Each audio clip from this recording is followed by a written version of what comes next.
This free step-by-step video comes to you directly from Haynes. You can complete more than 200 jobs on this vehicle when you purchase the complete Haynes online manual at haynes.com. Fully apply the handbrake and place chocks each side of the rear wheel diagonally opposite to the wheel being removed.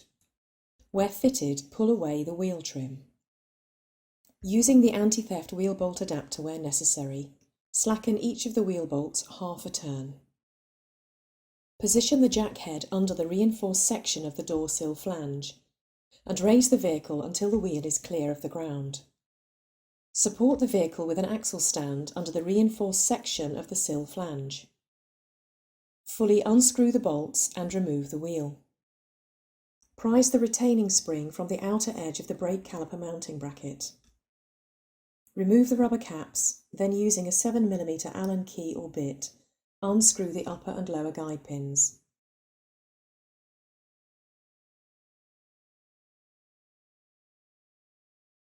Lever the piston back slightly, then slide the caliper from place.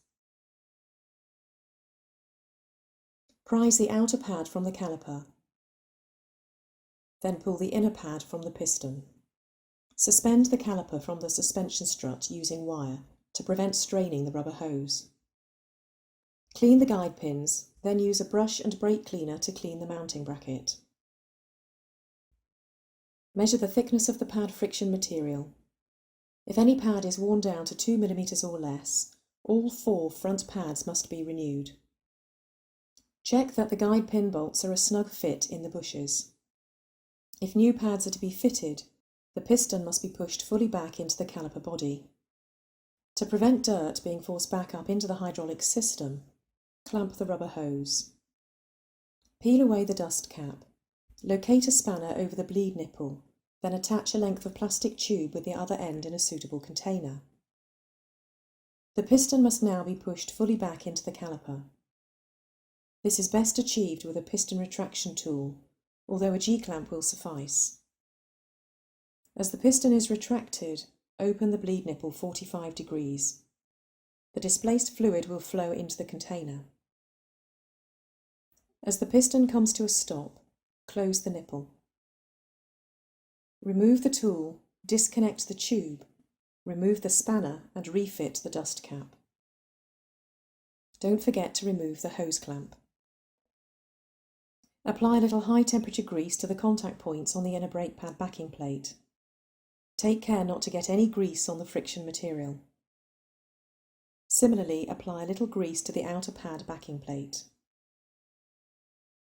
Press the inner pad retaining clip firmly into the piston and slide the outer pad into place on the caliper.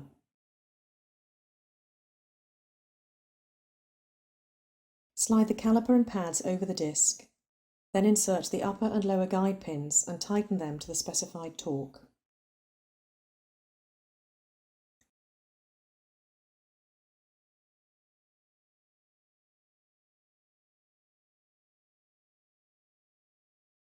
Refit the rubber caps. Refit the retaining spring to the bracket, ensuring that its ends are correctly located. Repeatedly depress the brake pedal to bring the pads into full contact with the disc.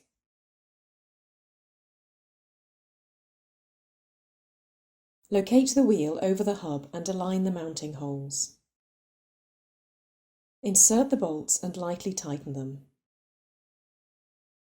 Remove the axle stand and lower the vehicle to the ground. Tighten the bolts to the specified torque.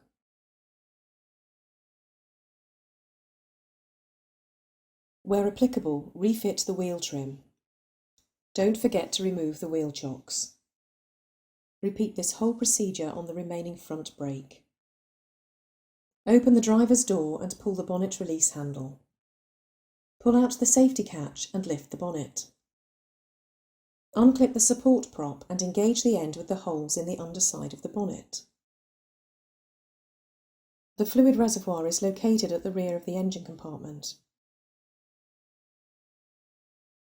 The fluid level must be kept between the maximum and minimum marks at all times. If topping up is necessary, clean the area around the top of the reservoir, then rotate the filler cap anti-clockwise and remove it. Add new .4 fluid from a sealed container. Securely refit the filler cap. Disengage the support prop and clip it back into place. Firmly close the bonnet and check it's secure.